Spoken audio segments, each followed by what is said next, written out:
Okay, we're going to be going over this worksheet 3, which we did a couple weeks ago, but we didn't have a chance to go through all the different answers for it. So I'm going to start with problem number 2 because we did a couple of these in class, and I'm not going to go over every one of these, but I want to start with problem number 2, which is this guy right here, which is a moving car rolling up a hill until it stops. And we want the system to include the car, the road, and the earth, because we're going to have some gravitational potential energy that we have at the end, because the car ends up at a higher point than it starts out. It starts out with a positive velocity. It ends with no velocity. So it's got no kinetic energy at the end, but if we assume there is no friction, as it says up here, then everything we have at the beginning is kinetic. I'm going to say there's 4 blocks using the little scale on the graph there, the bar chart. And at the end, I have no kinetic energy. I've got no thermal energy. There's no springs involved, so there's no elastic energy. It all ends up as gravitational potential energy. So there's my 4 blocks going from kinetic to gravitational. So basically that one just looks like this. Or if you wanted to use the notation in our textbook, you can do that as well.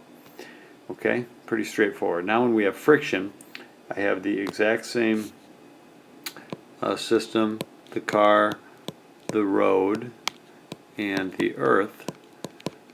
But now the difference is I start out with a bunch of velocity, I end up with no velocity.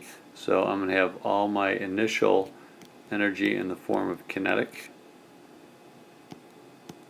and I'm going to have some at the end as thermal. Doesn't matter how much here, there's no right amount to have. So you don't have to, too much. I only have, get the eraser out here, get rid of that. I'm only going to have 3 blocks of gravitational potential. Gotta scoot that over a little bit. So it should add up to 4 bars, just like I started out with 4 bars over here. So now I've got 3 here and 1 here. I started out with 4, so my representation is consistent. So using the notation from your textbook, it would look like that. The kinetic energy is transformed into gravitational, potential, and thermal. Okay. The next one is the guy pushing the car up up a hill. He is not part of the system. Okay, so initially in this first part, he's not part of the system, so there's no gravitational potential, there is no kinetic, because the velocity is 0, the height is 0, and the higher something is, the more gravitational potential energy it has. But since we're starting out at our reference point right here, h is 0, we've got no gravitational potential. So we really have no energy at the beginning. But since the guy is not part of my system, I've only got, let's see, the car, the road, and the earth again. And I have to include the earth because at the end I'm going to have some gravitational potential energy. You'll notice at the end I still have no velocity. He's passed out, so he's done. But he's doing some work. Okay, there's an external force that is transferring energy into our system. When that happens, we call that work. And he's added some gravitational potential energy, but at the same time we are not ignoring friction, so we have to have a little bit of thermal energy in there too. Again, how much? There's no wrong amount to have. And if I was being real accurate here, I would draw a block of 4 little blocks here of work going in to add up to my 4 blocks that I have over here. So this is one where the amount of work transferred in equals the amount of gravitational potential plus E thermal. Using your book's notation would look like this. Okay. All right, moving on. Let's go on to a system that includes the guy. The next one here includes the person. The only difference on this one now is that the system includes the car, the road, the earth, and the guy. So now the guy, we have to actually add a column here that's not labeled. This is the tricky part because they didn't give it to you. Chemical. He's using chemical energy from his muscles to push this thing up. So there's no longer work from the outside of the system being transferred in. He's part of our system since the guy is inside my circle here. So I've got the same amount of gravitational potential energy as I had before. I've got a little bit of thermal energy there. So 4 over here adds up to 3 and 1 over here. Notice how there's no work coming in from the outside. I've got E, that's a CH by the way up there, that's not a TH, equals EG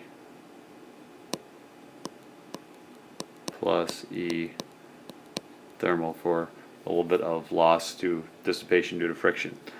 Okay, let's move on down. A load of bricks rests on a tightly coiled spring. It's launched into the air. The system includes the spring, the bricks, and the earth. So let's just identify that. Spring, bricks, and earth. Okay, so we start out, I've got no gravitational potential or kinetic, but the spring is compressed. So we're going to call that all elastic. Okay, so I've got 4 blocks under the elastic side. At the end, I've got both a positive height, which adds gravitational potential energy, and I've got a velocity. So I'm going to go ahead and split those evenly 2 and 2. Again, there's no right way to do this. As long as your final number of amount of energy adds up. I've got 2 and 2 there. Doesn't matter how you split it up. So I'll use your textbook. U elastic equals, at the end, K plus UG. When you add friction, everything stays the same. Okay, at the beginning, nothing changes at the beginning. I'm not going to rewrite everything, although I will use the same amount of energy. So I've still got 4 bars here, but now at the end I'll say I'm not going to be moving quite as high, or I'll be maybe a little slower at that same altitude. It looks like it's about the same height as it was before, so I'll keep my 2 bars of gravitational, but because I've lost some energy to friction, I'm only going to have 1 bar of kinetic over here. So now U elastic has turned into kinetic, gravitational, plus thermal energy. Okay. For the system that doesn't include the spring, the only difference is at the beginning you've got all of your energy coming from the outside of the system. So I would have, 4 blocks of energy coming in from the outside in the form of work.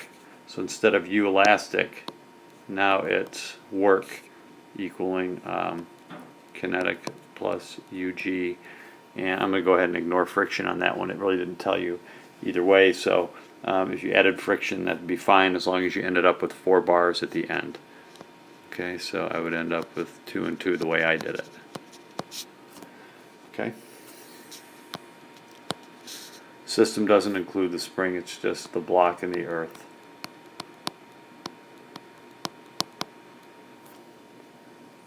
Alright, last couple.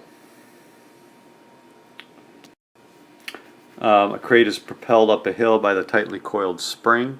Okay, so they tell us it's a frictional system, so include the spring. I don't really know why we need to include the hill because there's no friction, so I'm just going to include the spring, the crate, and the earth. I understand why I would include the hill if there was friction, because then the surface is going to have some thermal energy increase. But since there's no friction for this one, I'm not going to include the hill. Sorry about the formatting of this. It looks like it's off a little bit. Okay, so we had all elastic at the beginning. There's nothing magic about 4 bricks or 4 blocks that I put in here. You might have a different number. That's okay as long as the beginning number of blocks adds up to the same amount as the end. So I've got some kinetic energy at the end and I've got some height at the end, whereas I started 0 for both. Everything was in the form of elastic energy at the beginning. Okay, so we've seen this before. This is pretty straightforward. Okay.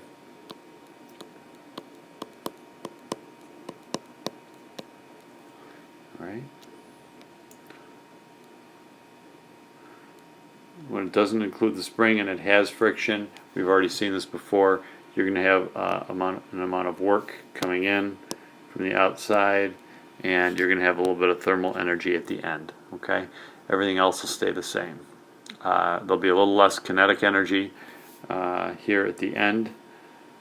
This will be a little bit less than it was before. The velocity, it looks like the height's about the same, so if I was doing this, I'd still keep my 2 blocks of EG, and I'd only have 1 for the EK, because I still have, or I have some thermal energy now at the end. Okay, the last one here, when I was correcting these in class, I noticed a lot of guys got this last one wrong, okay? And mostly the part B of this. So part A, this is different now because in this case you're starting out with no stretch in the elastic object, and you're ending up with stretch at the end. So it's a little different than before, where the spring is compressed and it's doing work, or it's has some stored elastic energy at the beginning. It's just the opposite in this one. So in the first one, our system consists of the jumper. Oops, sorry about that. The jumper, the earth, and the bungee. Okay, so starting out, you've got some UG but nothing else, because there's no stretch in the bungee and there's no kinetic energy because there's no velocity. So we've got, I'm going to say, 4 bars of gravitational potential energy. It's a frictionless system, so I'm not going to have any thermal in part A. So what I will have at the end is I will still have some gravitational potential, but I will not have any kinetic. But I now have stretched out the cord. So I've got some stored energy in that cord. So I have to account for that by having some elastic energy at the end, and I'm going to have some gravitational energy as well, because my H is greater than 0 over here. My velocity is 0 at the beginning and the end, so I've got no kinetic at either time. And I end up with my gravitational potential at the beginning gets split into gravitational potential at the end plus elastic at the end. Okay, so I use the nomenclature from the worksheet with the E's instead of the U's on that one page. This is one where most people, everybody that I saw, did not get this one correct. So on this one, we are not including the cord as part of the system. So the cord is not part of the system. That's what's different about this. So we only have the jumper and the earth, because we've got some gravitational potential. Okay, so the jumper and the earth are both part of my system here. So at the beginning, we've got some gravitational potential. I've got no velocities, I've got no kinetic energy. So I'm going to say I've got 4 bars or 4 blocks of gravitational potential energy at the beginning, and at the end I still have some gravitational potential energy, but now the cord is stretched out.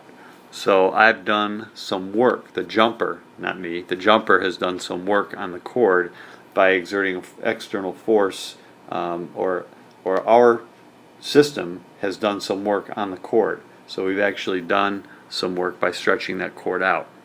So I'm going to say I still have a couple bars of gravitational potential energy, and I should have 2 bars instead of going in. They're coming out now, okay, and that's in the form of work. So that would look like EG equals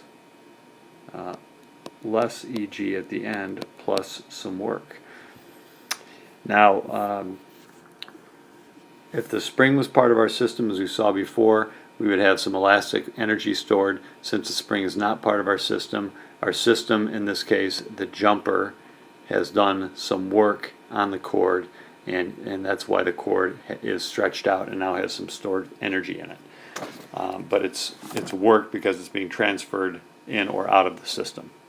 Okay, hopefully you guys understood that, and if you have any questions, feel free to bring them up in class. Thanks.